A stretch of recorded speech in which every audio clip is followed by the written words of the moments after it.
Hey guys, and welcome to episode 2 of my Out of the Park Baseball 21 series with I guess you could say, the alternate universe Boston Red Sox. It is June 4th, 2028. That means it is draft day.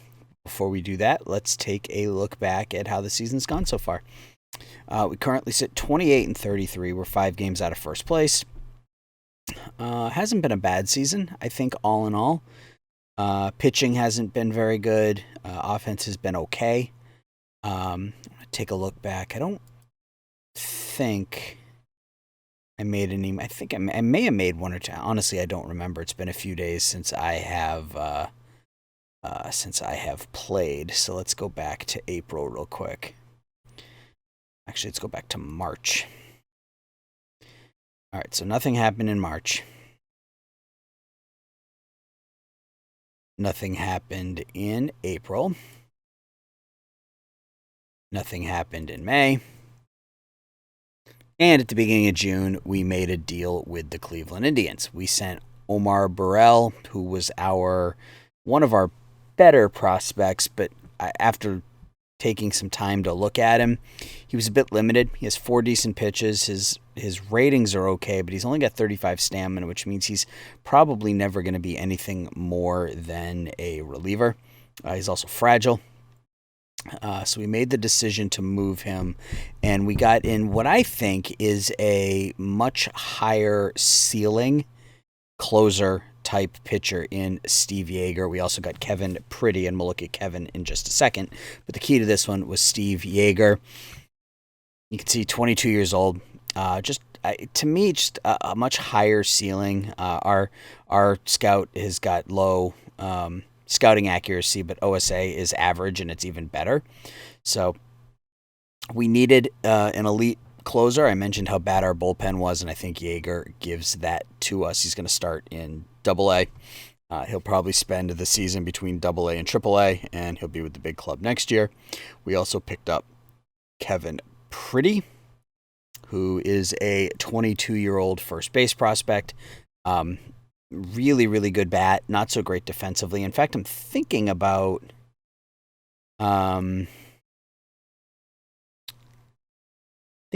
maybe moving him to the outfield. Maybe moving him to left. What happens if we do that to him? I didn't even think about moving him. I mean, I thought about moving him, but I didn't actually check. So what happens if we move him to left field? He drops to, we'll leave him as a first baseman. Worst case scenario, we can make him a DH or something. But I think that was a pretty solid deal for us.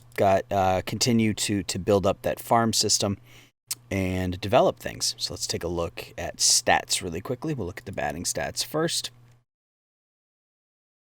So Kito Mori has had a really, really nice start to the season. 3 WAR through a couple of months. 8 home runs, 35 RBIs, slugging 482, 836 OPS. Been really, really good. Ronier Quintero, who was the catcher we grabbed off of waivers from the Cubs. 315, 387, 559 slugging.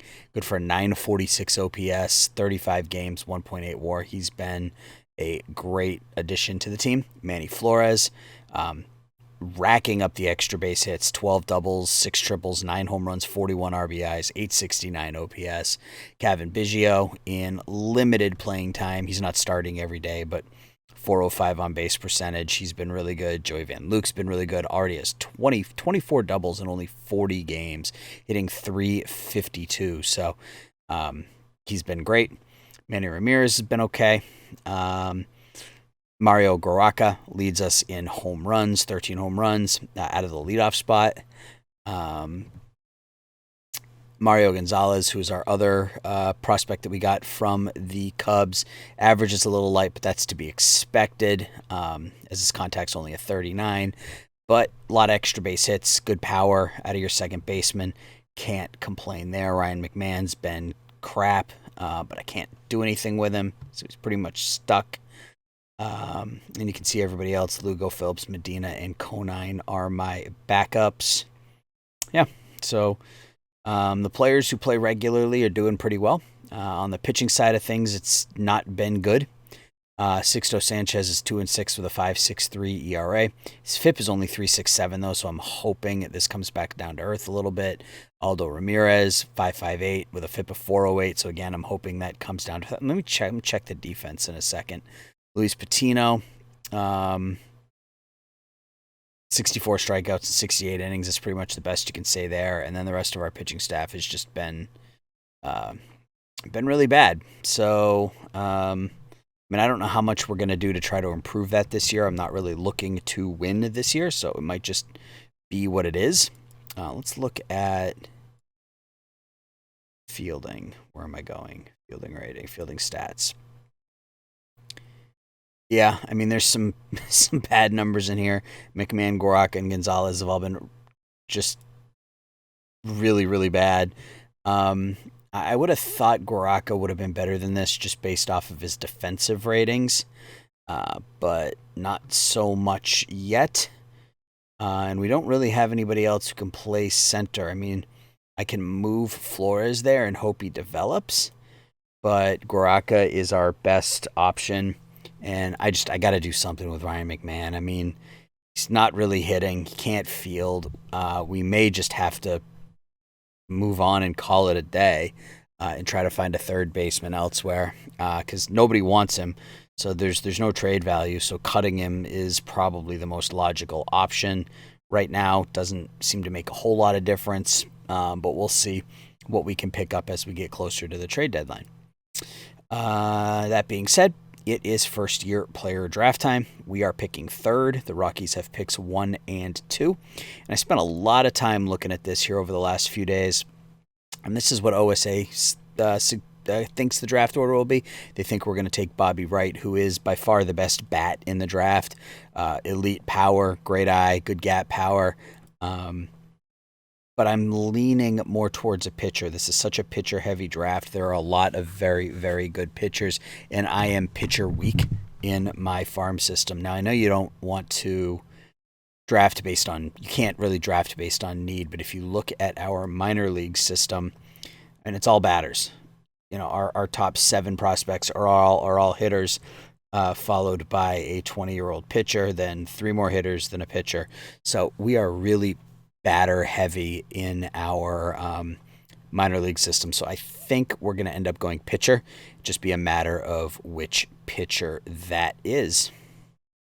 So let's go ahead and get to the draft.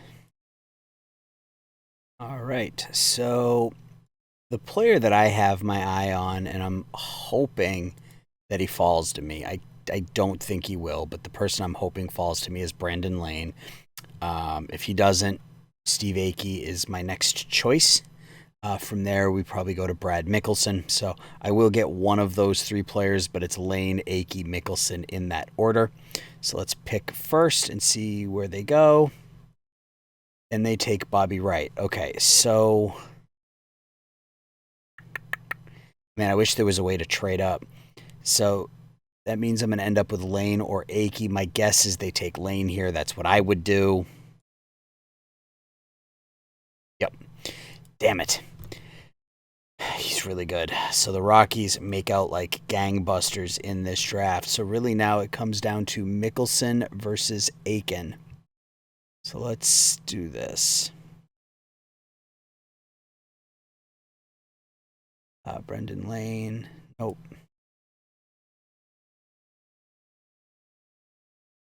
Akey. I don't care about it. All right. So let's pull up their pitching ratings. I don't want their ratings. I want... This doesn't help me. I want their potential.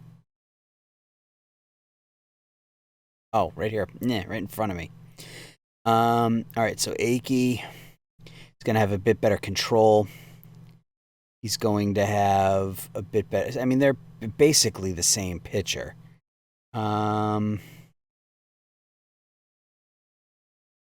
Mickelson is going to throw a little harder, at least right now. Akey's a lefty, though. 6'8", 215. I think we go Akey. Let's just look at their... So Mickelson's got a fastball, slider, changeup. I don't know if that changeup will ever develop. Personality class unknown. He's a 20-year-old who's been in high school for 6 years. We're going to assume that this is 7th grade and 8th grade and that he was starting in junior high.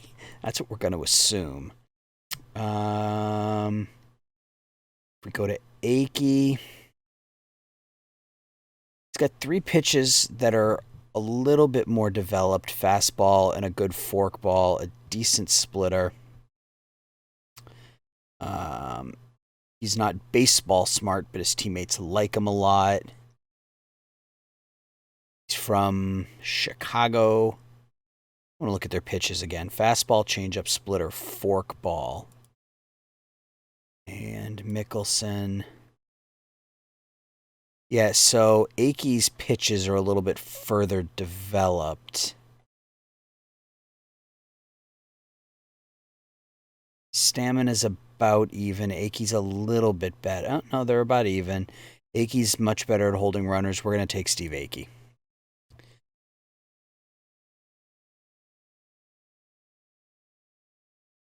Take Steve Akey. Let's go ahead to our next pick. All right, so who do they think we should take before we just look at anything else? Jeff Samios, starting pitcher. He's right here. And he's not bad. He's not great, but he's not bad. Really good stamina. 3 okay pitches. His stuff and his movement are meh.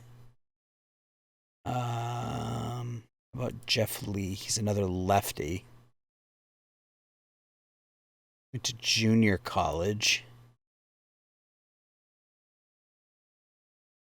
Got 4 pitches. Let's look at the batters. I don't think it was a really, really weak hitter class. There were only like 3. Yeah, there were only 3 batters that were over 2 stars.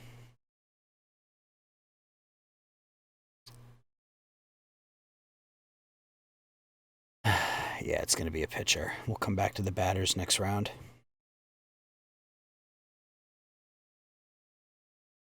Jeremiah Rogers.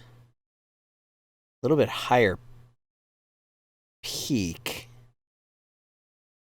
He's got 3 potentially. I think this is where we're going to go. He's got 3 really good pitches.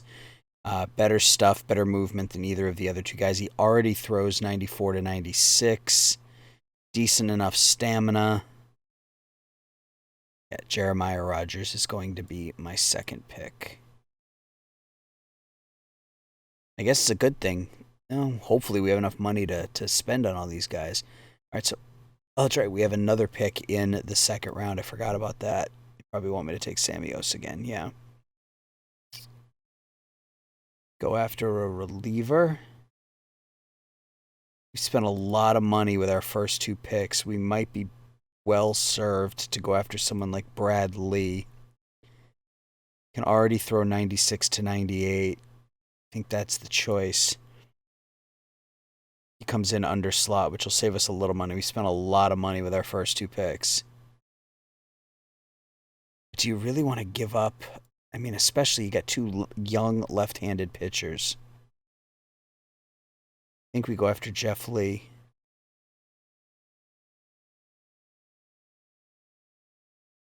He wants 4. Oof, we're going to spend a lot of money on our pitching staff this draft. All right, Dave Herrera.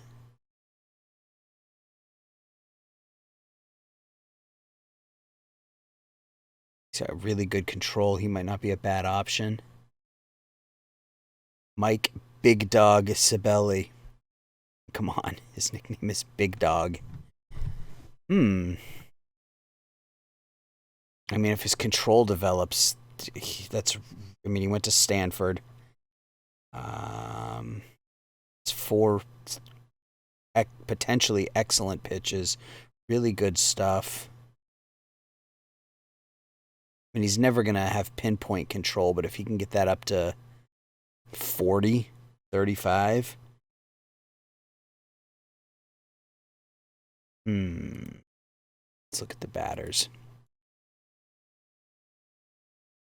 There's nobody of any real value, so let's do this.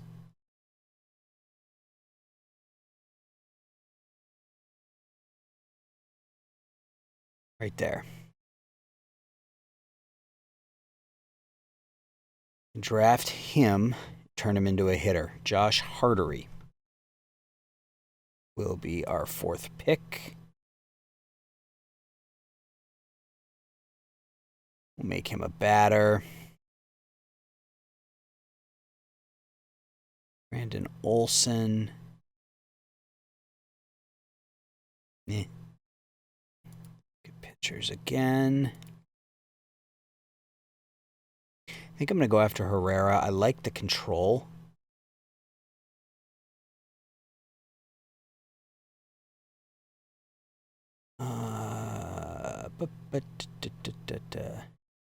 And we're into the garbage.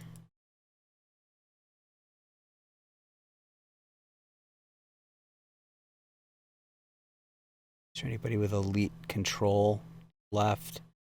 Doug Harrell, but his stuff in his... Yeah, I mean, he's really bad. Let's go back to batters.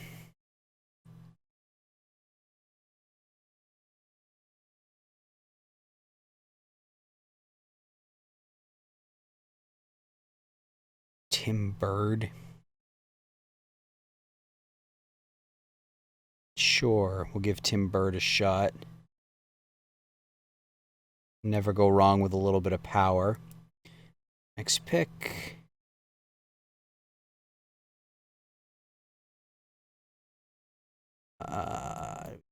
Inman?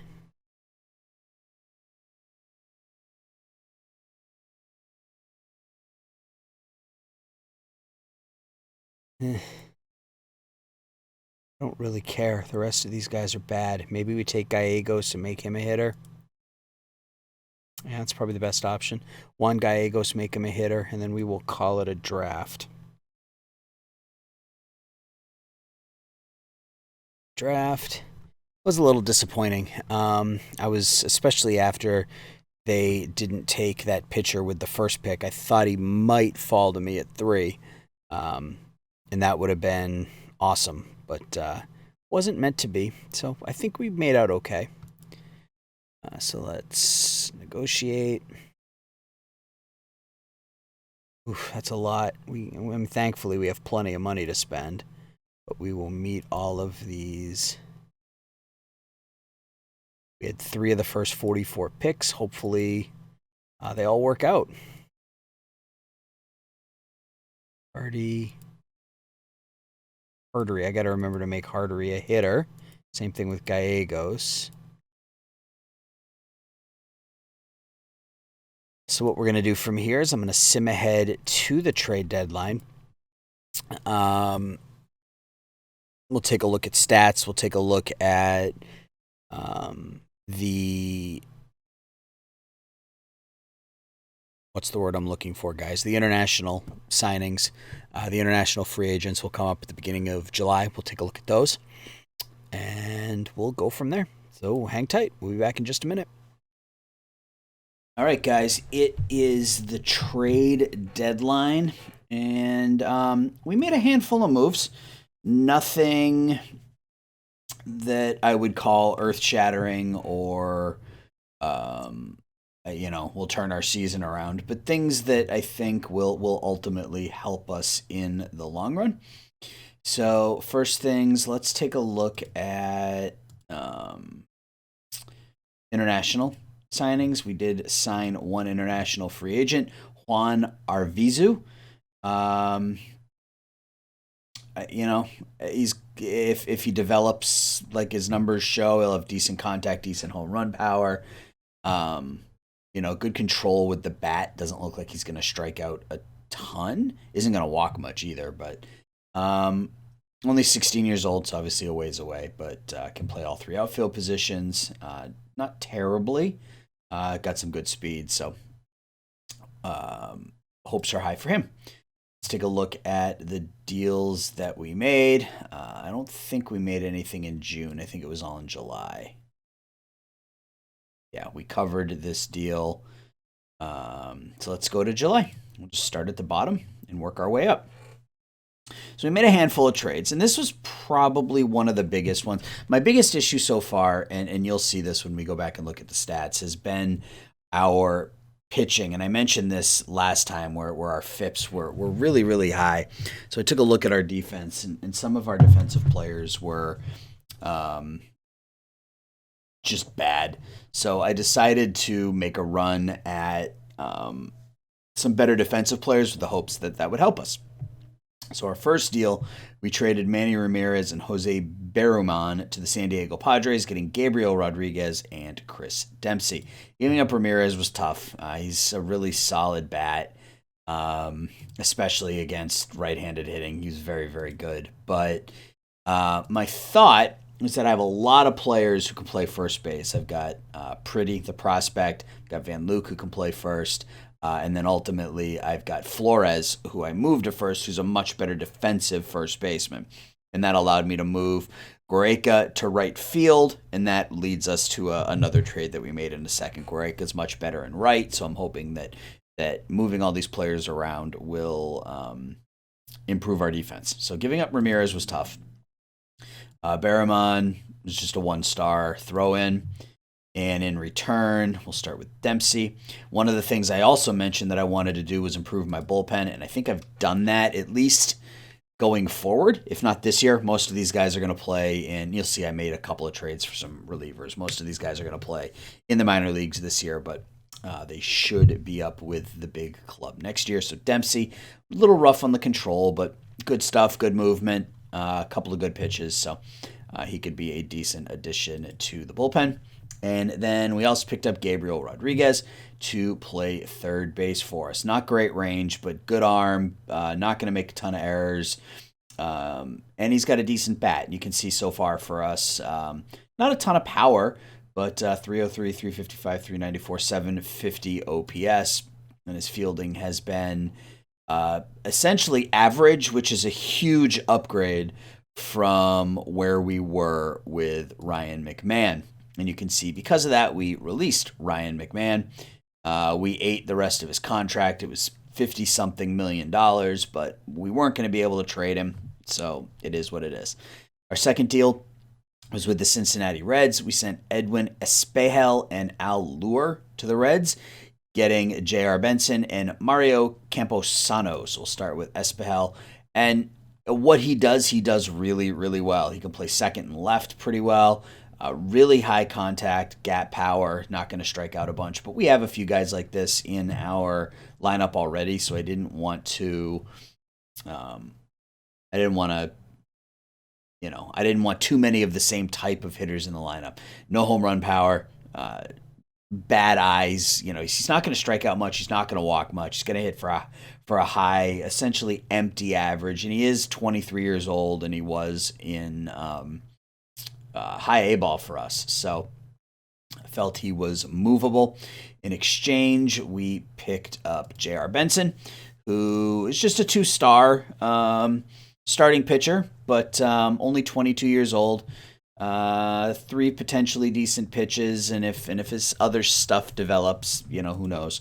But the key to this one was Camposano. Very good defensive center fielder. He's a captain, good speed, good control with the bat, good contact, good gap power, a little bit of home run power, but he's here primarily for his defense. He's not hitting great this year, but fielding-wise, again, he's been basically average if you look at his zone rating, but that's a huge upgrade compared to where we were, as Goreka was not getting it done in center field for us this year. So and he's only 25, so 26, 25. So still young player. So then we released Ryan McMahon, and then our next trade, and this was probably, I would say, I don't want to say the big one, but when I'm looking at my prospects, we had a lot of guys that were high floor, low ceiling types. That were going to be good, but never had the ability to be great. And I wanted to change that. So that's what I did. So we sent Mike Rushing, Brian Mata, Randy Barnes, Chris Phillips, and Jose Alcaraz to the Cardinals, getting Omar Lopez and Lupe Espinoza. So the key to this for the Cardinals was Mike Rushing. Rushing is the number 24 prospect in baseball. And again, he's pretty good. But you can see in A-ball, he's got a 115 to 7 strikeout to walk ratio. He's a good defensive shortstop. But he was never going to be elite. He was going to be good. And I was trying to get better than that. We sent Brian Mata, who was in the last year of a $6 million contract. We weren't going to re-sign him. Randy Barnes, a half-star pitcher. Jorge Alcaraz, who's a half-star pitcher. And then Chris Phillips, who was the catcher we picked up in the Rule 5 draft. Didn't think it would be hard to find a backup catcher. He was only hitting 193 for us. He's 0 for 19 with the Cardinals, so offense is not there. And in return, we'll start with Lupe Espinoza, who is a 2.5-star left fielder. Good stats up and down. Going to hit for pretty good contact, good gap power. His home run power and his eye are going to be okay. And then he's going to be really solid with the bat. But he was the secondary piece. The main piece is Omar Lopez, and Lopez is a potential 3.5-star. He's already an elite center fielder. Pretty good speed, if not great base running, but he has some really high-level power, both gap and home run power. His eye is pretty good. He's going to strike out a bunch, but he's going to walk a bunch too. So if he can hit 250 with 30, 35 home runs, that's the type of thing we were looking for. So, and he's only 18, and he's the number 36 prospect in baseball. So I like this deal. Gives us a bit higher ceiling, lower floor, type player that might work out for us in the long run. Then on the 24th, we made a deal with, and I said we were busy, but again, not a lot of pieces from the big league roster. We made a deal with the Atlanta Braves. We sent Aldo Ramirez and Nate Fleischman to the Braves, getting Jacob Calhoun, Colby Kubicek, and David Trujillo. So Ramirez was the get here for the Braves, and for us, for what he was doing, he was just too expensive. If you look at his contract, 9.5 this year and then 14.5 the next 2 seasons. He has not pitched well. 2 years ago was his best year, ERA at 3.99. And his BABIP hasn't exactly been high, so that tells me that he's just not pitching well. So we sent him to the Braves, along with a 1-star Nate Fleischman, getting Jacob Calhoun, Colby Kubicek, and David Trujillo. So Calhoun as a starter, his numbers are not very good, but I had him as a reliever, and he becomes 3-star, 3.5-star. So I might leave him in the bullpen. He had pitched pretty well for Atlanta this year. He didn't pitch well in his 1 start for us, so we'll take a look at that. Colby Kubicek, who is a little bit on the older side, but still cost-controlled, as he's only had a cup of coffee with the Braves for the last couple of seasons. His 1 start for us has been really good, and he's average across the board. He's got 5 good pitches, and if these develop, 61, 50, 54 is not a bad middle-of-the-road starter. As well as David Trujillo, again, looking to improve the bullpen. He's a reliever. Assuming this changeup doesn't develop, I don't want him in. I want him in Double-A. Didn't want to back out of that. But again, his pitching ratings are okay. He's got a couple of good pitches. He's a ground ball pitcher, which I like. So again, looking to build up that bullpen with young talent.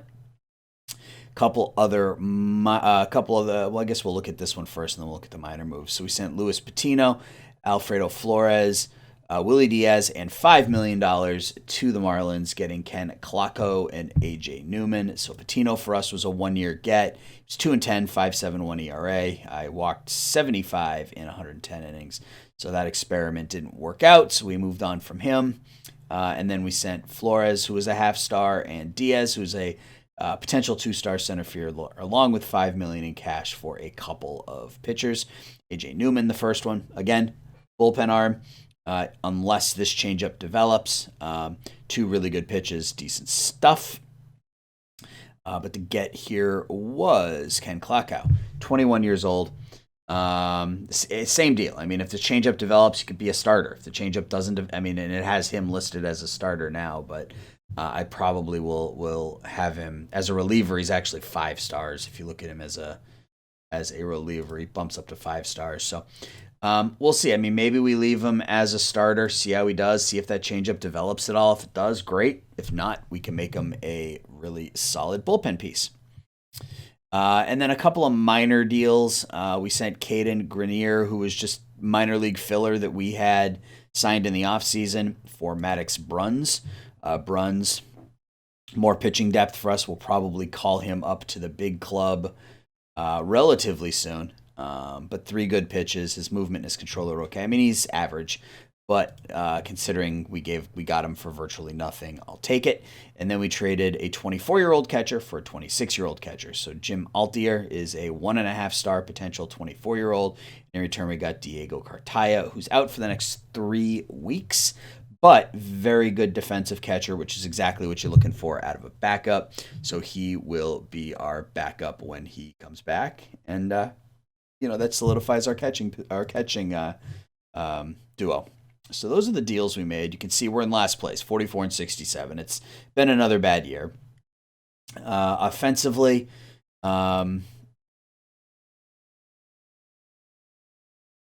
look at, and we've had a couple of good performances.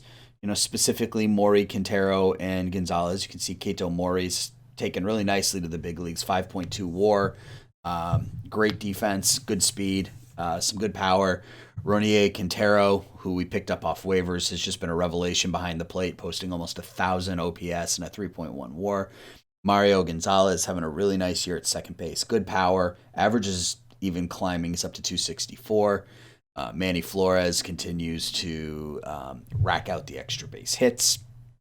Joey Van Luke, 37 doubles in 67 games. Average is starting to slip a little bit, but 325, 347, 486 is about what you would expect out of him.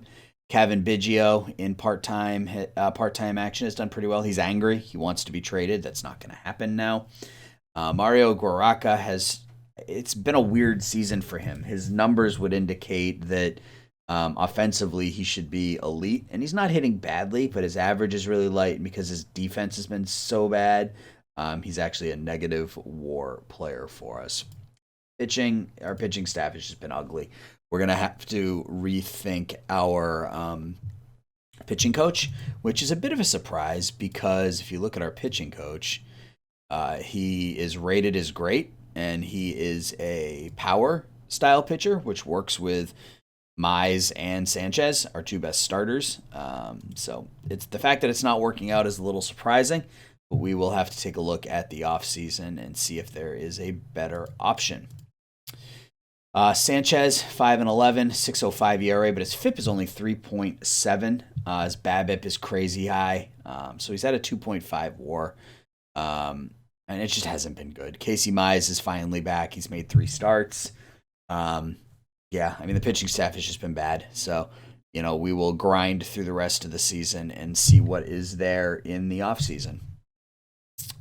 So that's going to do it. The next episode, I think. Oh, and Steve Akey, our number 1 pick, is currently the number 4 prospect in baseball. So that is good. So next, I guess, next episode will be kind of the end of the season recap as well as the off season. You guys don't need to sit here and watch me finish 30 games out of first place. So, hope you enjoyed it. Leave a like, subscribe, leave me your thoughts, and until we talk again, everybody take care. Bye-bye.